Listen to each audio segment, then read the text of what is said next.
Ouais, ça fait longtemps. Ça va bien. En Goulosi, on dit bonjour comment? En Goulosi, on dit bonjour comment? Awa. Ça va bien?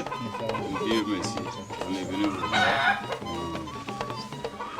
Chers téléspectateurs, comme prévu, nous sommes toujours sur l'art divinatoire en Afrique, plus précisément au Burkina Faso. La fois passée, on a vu la géomancie, c'est-à-dire la lecture des étoiles sur le sable.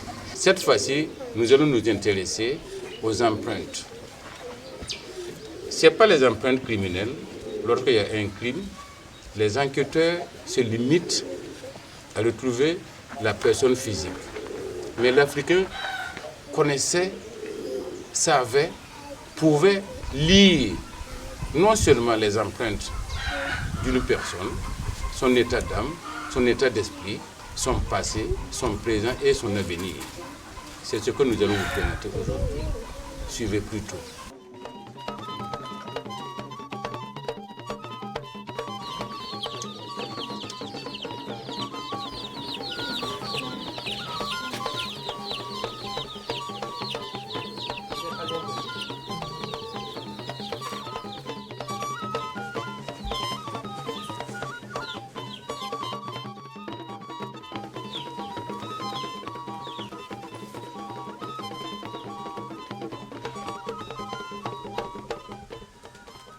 Au Burkina Faso, la lecture de la couleur est l'une des pratiques de l'art divinatoire utilisée par plusieurs communautés. Dans la région du centre-ouest, province du Sanguier, commune de Réau, village de Sanguier, Batiano Pema pratique cet art divinatoire depuis plusieurs décennies.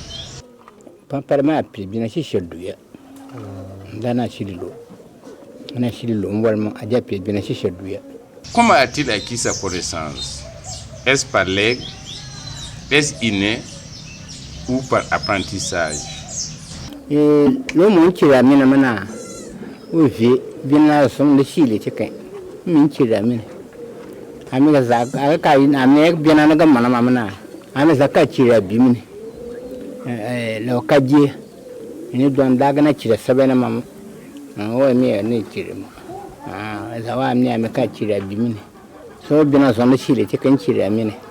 Dulungu chunu ni jibina shisha dulungu chunu emi chama kana blimone ami gutu atene su yene okaji sana sana san libyo ba jemane ne sana bonane eta. C'est l'empreinte, hein. Pour moi c'est le passage d'énergie dans la cola et qui maintenant par rapport à ce que toi tu es et l'interprétateur peut maintenant comprendre en regardant le passage de ton énergie par rapport à tes ondes, par rapport à travers la cola, pouvoir maintenant lire ce qui se passe. Je suis intéressé dans mes recherches sur la question du rapport entre la santé et pour dire que je travaille dans le champ de l'anthropologie de la santé. Donc le lien avec l'art divinatoire est que la santé, tout comme la maladie, a une dimension biologique, mais aussi une dimension que je dirais sociale et culturelle. Et par conséquent, dans le diagnostic social de toute pathologie, il y a le diagnostic curatif quand tu es malade et puis tu vas, et il y a le diagnostic préventif. Alors, qui te dira que si par exemple, je veux voyager, prenez ceci, mettez dans votre poche et puis avant de voyager, vous allez éviter des accidents. Donc, je veux dire que dans les pratiques de santé, les gens ont recours à l'art divinatoire pour savoir demain qu'est-ce qui va se passer. En fait, c'est le parallèle qu'on peut établir avec le vaccin. On te fait un vaccin pour te protéger d'une éventuelle maladie qui va arriver. Donc, les gens ont aussi recours à l'art divinatoire pour éviter un événement malheureux qui pourrait surgir. Parce que la santé, ça va au-delà du biologique, tout comme la maladie. Qu'est-ce qu'être en bonne santé et qu'est-ce qu'être malade? Ça devient une expérience personnelle qui appelle des pratiques d'ordre individuel et qui améliore, si le devin vous prévient tel, ceci, cela, et vous montre comment il faut prévenir. Je pense que les gens adhèrent. Et il faut le dire, avec le développement de la médecine traditionnelle, on a beaucoup de gens qui ont recours. C'est une pratique, comme je l'ai dit plus tantôt, très répandue, que toutes les classes sociales ont recours, donc soit pour se protéger dans le domaine de la santé, se protéger des accidents, de tout malheur qui pourrait arriver. On peut dire que l'art divinatoire a des avantages énormes, surtout en Afrique. Parce que c'est une pratique culturelle, l'art divinatoire. Presque partout, comme le professeur, comme le docteur Narembera l'a écrit ici, je l'ai acheté, voilà. Dans toutes les contrées du monde, presque, on a pratiqué ou encore on pratique l'art divinatoire. L'Égypte, voilà, la Grèce, la Perse, partout en Afrique, partout. Voilà. Faisant un lien avec la santé, l'art divinatoire est vraiment important. Je pose une question. Et si un médecin avait le pouvoir de diagnostiquer, de savoir qu'un patient qu'il soigne, son mal n'est pas un mal biologique, mais c'est un mal métaphysique. Parce qu'il y a des maladies immatérielles. Voilà. Est-ce qu'il faut toujours mettre le patient couché avec des sérums?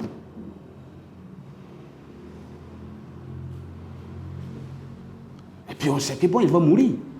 Parce que c'est pas une maladie biologique qu'on peut soigner, scientifique, mais immatérielle.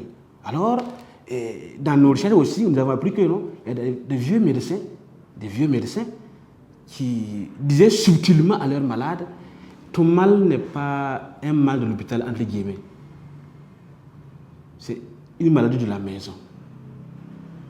Comme c'est le milieu africain, on comprend. Et aussi en cachette, ils partent avec leurs malades. Mais est-ce que c'est une question, est-ce que c'est permis par la loi au Burkina pour le moment? Oui, c'est ça.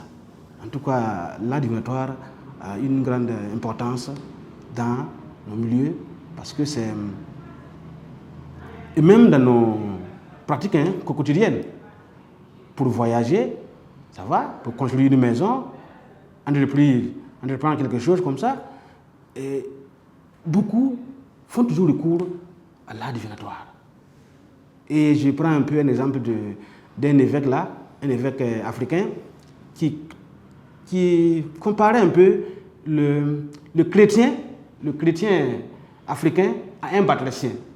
Lors du synode de 1994, il disait que le chrétien africain est comme un batracien. Je le cite, quand le danger vient de l'eau, il sort, se réfugie dehors. Et quand le danger vient de dehors, il saute dans l'eau. Pour dire que le jour, le chrétien ou le musulman africain pratique la religion chrétienne ou musulmane. Et la nuit, il consulte les devins. Il pratique quoi? L'art divinatoire. Donc c'est vraiment un fait culturel pour l'Africain. Donc il est important. En regardant sur les surfaces intérieures des deux tranches de la cola, Batiano Pema arrive à diagnostiquer les maux du corps physique, les troubles de l'esprit et même les défaillances de l'âme et prescrit les remèdes si possible. Amegana nimu aya sabili saralone dan migi simana tuna satuma je kona kata ya jiya ya bi sara nje kono shi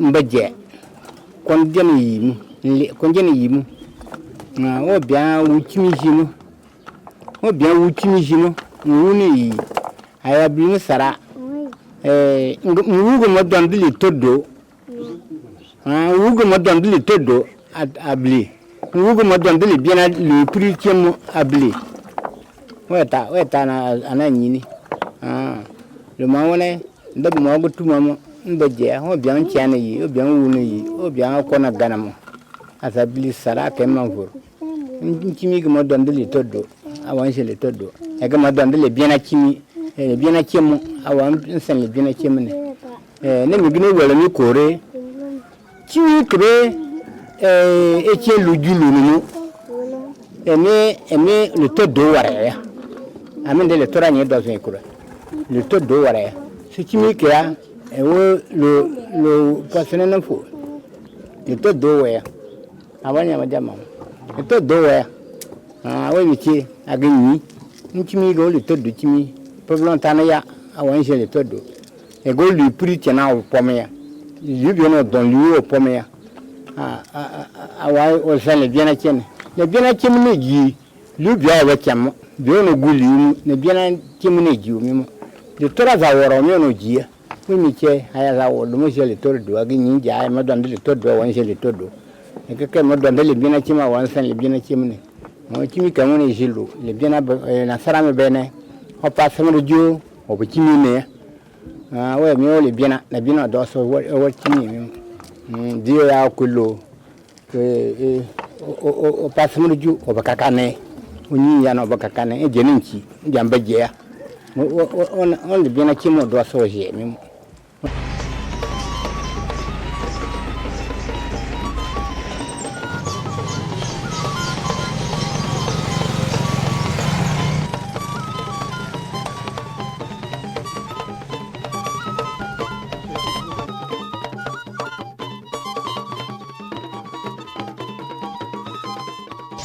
Voici une autre pratique de lecture des empreintes utilisées dans l'art divinatoire au Burkina Faso.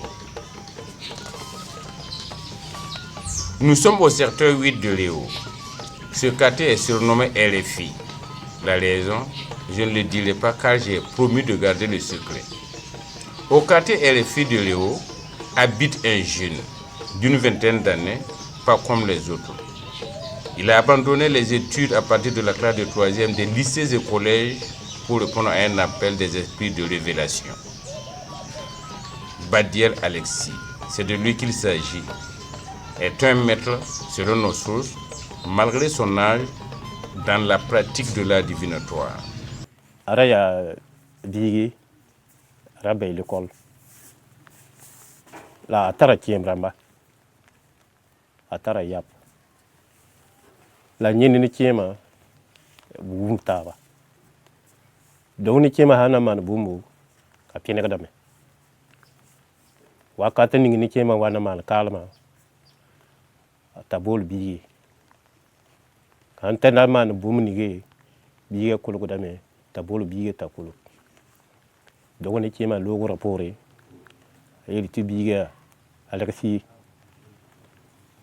rekenyoa ntalea nera wata juguzabya to kongo koye ti ayiben chite da yiben yikite bo bonwenga on zakwa ti basoma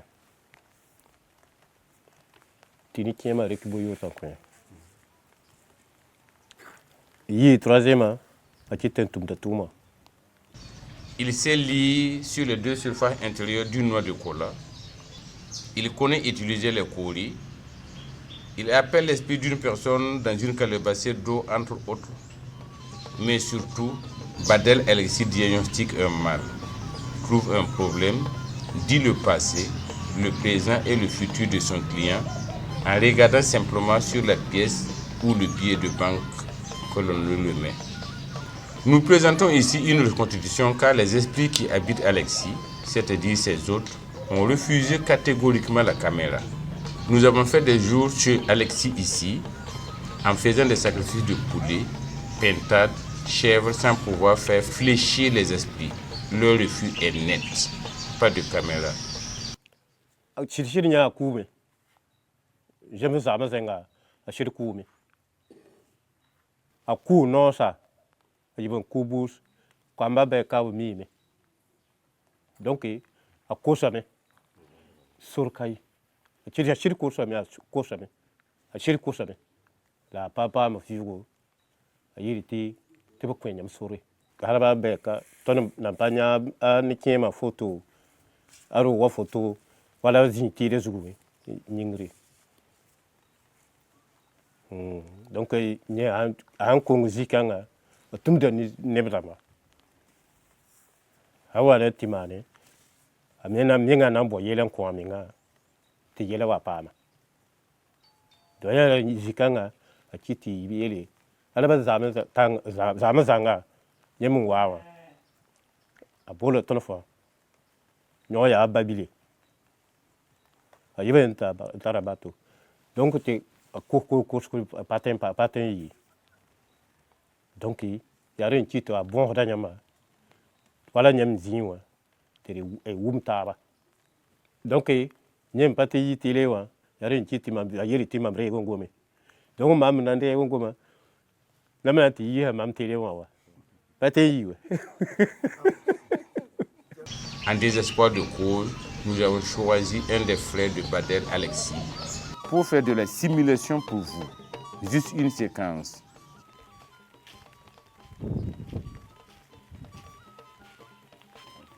Ouais. Voilà. Tu m'as donné. Ouais. Pas ça tiens. Allez, faire. Il t'en a. Ça va être bien. Faire. Voilà. Voilà. Yo. D'accord. Quinte.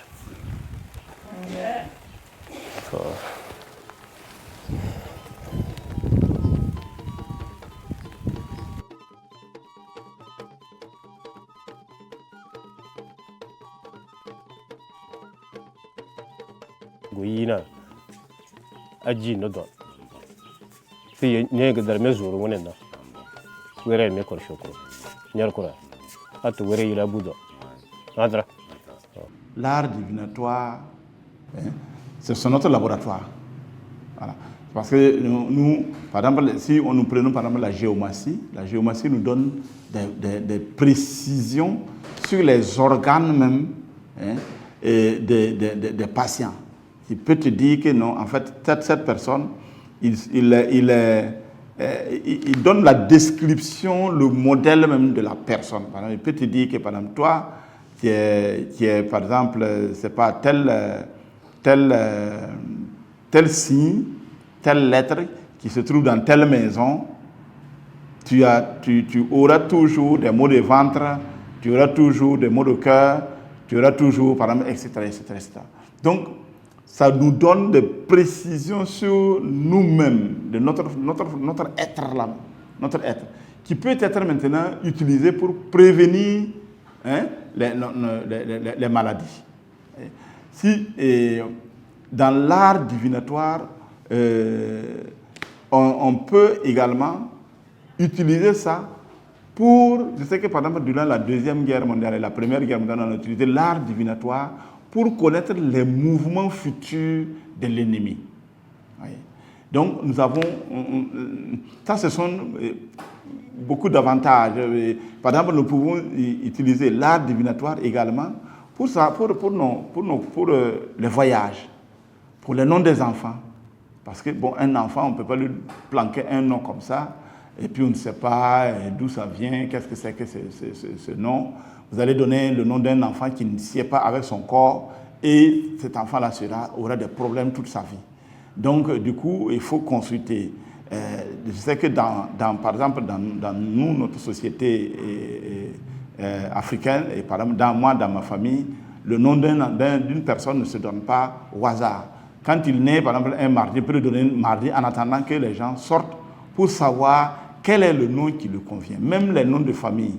Par exemple, chez nous, il y a des Sandwidi, il y a des Nadambega, il y a des Zugumore, il y a des Silga, il y a des Tarapara, il y a des Belemkwabra. Mais quand un enfant naît, tu as la possibilité de donner tous ces noms-là à la personne. Mais il faut aller chercher chez les devins pour savoir quel est le nom qui va avec cet enfant-là. Il est né avec quel nom? Donc c'est là maintenant on lui donne le nom. Ce qui fait que par exemple dans notre famille, tu vas voir des enfants, même mère, même père, il y en a qui sont Sanwili, il y en a qui sont Narembega, il y en a qui sont Kwara, il y en a qui sont etc. Donc c'est par rapport à ça. Et ça c'est le nom de famille qu'on donne. Mais il y a également le nom, le prénom. Le prénom ne se donne pas, à un enfant ne donne pas un prénom comme ça. Si vous lui donnez comme ça, bon aujourd'hui c'est vrai qu'on donne le nom des chrétiens, bon au hasard, on regarde seulement comment ça sonne bien, ou on a regardé dans Hollywood, ou c'est Nollywood, et puis on donne un enfant le nom qu'il veut, mais dans la tradition, c'est pas comme ça. Vous pouvez donner un enfant d'un nom, et puis l'enfant va avoir de souffrir toute sa vie parce qu'on lui a donné ce nom-là. Et ça ne va pas avec lui. Donc vous allez aller consulter les devins pour savoir quel est le nom. On peut même donner des noms, on peut choisir des noms. D'habitude, c'est la tante qui vient donner les noms là. Et on regarde maintenant quel est le nom qui convient, et maintenant on donne ce nom-là à l'enfant qui va le conduire maintenant toute sa vie. Bon, donc ça c'est dans le domaine social, mais dans le domaine même dans les affaires. Si vous regardez par exemple à Ouagadougou, vous voyez que des fois à l'approche dans les rues, ce sont les indications, ce sont les prescriptions des devins. Il va consulter, il va lui dire, bon, pour que tes affaires là marchent, il faut faire des offres pour donner à des personnes indigentes, ceci ou cela. Il faut faire des offrandes ou bien faire des sacrifices ici et là. Mais ce sont des devins qui donnent ces indications-là. Et donc, dans le domaine des affaires, on voit ça. Dans le domaine politique, encore pire. Quand vous envoyez, quand il y avait les élections, mais toutes les rues de Ouagadougou étaient bondées de têtes, d'animaux. Et bon, c'était comme ça. Les personnes indigènes aussi étaient heureux parce que bon, il y avait beaucoup d'offrandes. Je te dis, il y en a aussi, on avait vu en temps même des animaux qu'on avait immolés, combien de bœufs qu'on avait immolés, comme ça, abandonnés. Mais tout ça, ce sont des indications des devins, des divinateurs. Donc moi je peux dire que ça a son avantage et bon, ses limites, c'est parce que bon, aujourd'hui, avec la recherche d'argent et la disparition de nos écoles traditionnelles, bon, les gens ils copent ça comme ça parce que bon, ça rapporte. Et puis bon, on fait des interprétations des fois qui ne s'allient pas avec vraiment la réalité. Par cause de la recherche d'argent. Sinon, ceux qui ont fait le village et qui ont suivi la formation normale, quand il vous dit ce qui va se passer, c'est ça qui se passe. Donc moi, je peux dire que bon, la limite, c'est dû à la recherche d'argent et à la recherche de la vie facile. Bon, donc la disparition de nos écoles d'initiation et qui a amené, bon, et qui peut contribuer à mal interpréter un certain nombre de choses. D'accord. D'accord. On a son de. Il y a autre. Il va on a son. Chers téléspectateurs, amis de la RTB, ici prend fin ce numéro. On est toujours sur l'art divinatoire. Le prochain numéro portera sur une autre manière d'interroger le passé, lire le présent et prédire l'avenir. D'ici là, on se donne rendez-vous dans un mois. Que l'intelligence supérieure nous guide et nous protège. Bye.